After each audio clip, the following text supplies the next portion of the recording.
thinking outside the box. This is a phenomenal da'wah technique. If someone believes in something that's strange or doesn't make sense, why do they remain believing in that? I'll tell you a true story. When I visited Thailand, probably I was 7 or 8 years old, and we saw all these people with these statues, and they would feed them every day, maybe sometimes 2-3 times a day. They take away the dry food, put fresh food.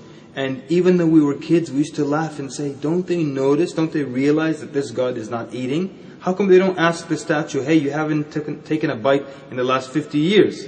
So it's not that the young 7-year-old was more intelligent than the 50-year-old. It's simply that the 8-year-old was viewing the incident from outside of the box, while the 50-year-old was inside the box. What does this mean? It's kind of like when you paint, or if you've ever written something on the blackboard in school. When you write it, you think, okay, you're doing a good job. When you go sit back in your seat, you see that the sentence you wrote is all slanting, downwards. But when you were up close, you didn't see the flaw. This is what you try to get people to do. Try to get them to step out of this frame of mind, this box, to see what's wrong with their belief system. This was the technique used by Ibrahim alayhi salam when he destroyed all the idols. To make a long story short, when they came and asked him, he said, you ask the big one. Ask the big one. Then Allah Azza wa Jal says, فَرَجَعُوا إِلَىٰ أَنفُسِهِمْ. And some of the Mufassirin say that means that they blame themselves. They turn to themselves. Yes, he's right. These idols, they can't speak. They can't protect themselves. Surely they can't protect us. So he temporarily, alayhi salam, got them to step outside of the box.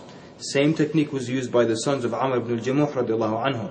When he had the idol, and every morning first thing he goes and he worships and greets the idol. So they took it and they threw it in the dump. So he woke up, looked for it, couldn't find it, found it in the dump. Came back, cursing and swearing that if I ever catch who did this to you, I should do this and this to them.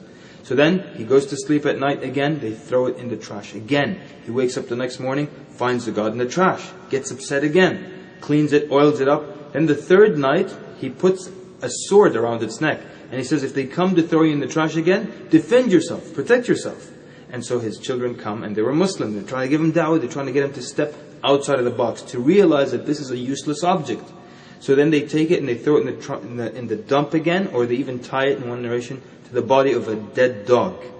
And then Amr ibn al-Jamuh radiallahu anhu, when he comes in the morning and he finds it in that situation, what does he say?